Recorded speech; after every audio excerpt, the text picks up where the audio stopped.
मनसा गांव में एक लोहार राम गोपाल रहता था। उसका एक भरा पूरा परिवार था, जिसका लालन पालन करने के लिए उसे कई बार दिन रात काम करना पड़ता था। रोज की तरह आज भी काम पर जाने से पहले राम गोपाल ने अपना खाने का डिब्बा बांधने के लिए अपनी पत्नी से कहा।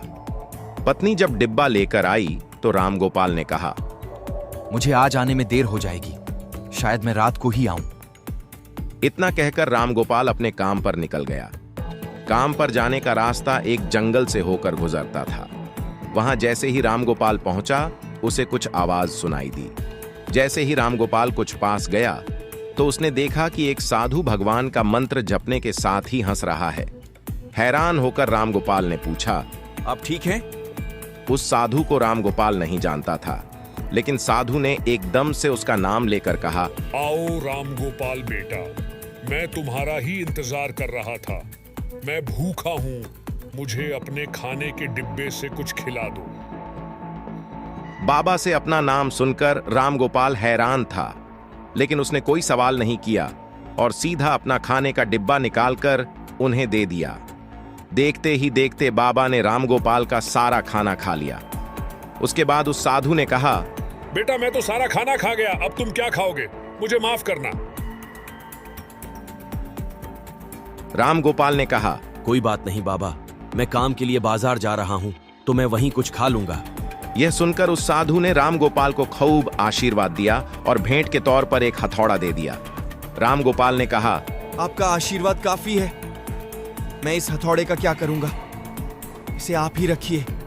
साधु ने कहा, बेटा यह मामूली हथौड़ा नहीं है, यह जादुई हथौड़ा है जो मेरे गुरु ने मुझे दिया था, और अब मैं तुझे दे रहा हूं क्योंकि तुम्हारा दिल साफ है। इसका इस्तेमाल अच्छे कामों के लिए ही करना और किसी दूसरे के हाथ में इसे कभी मत देना।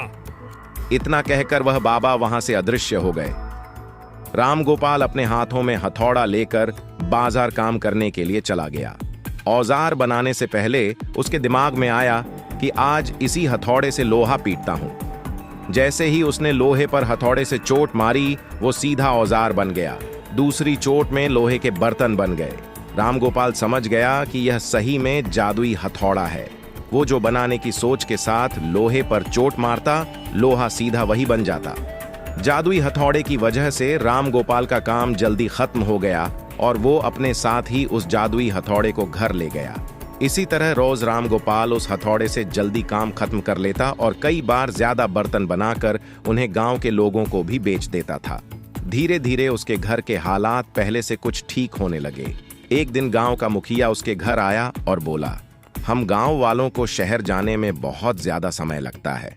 क्या तुम अपने हथौड़े से गांव और शहर के बीच आने वाला एक पहाड़ तोड़ने में मदद करोगे?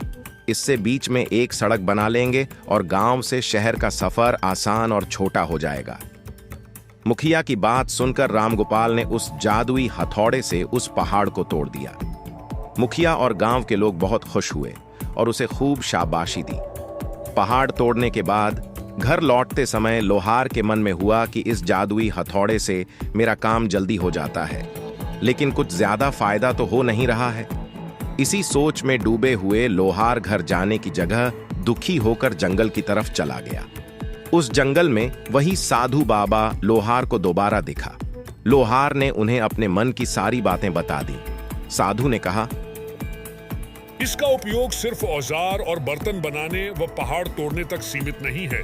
इससे तुम अपने मन का कुछ भी बना सकते हो और किसी भी कठिन चीज को आसानी से तोड़ सकते हो।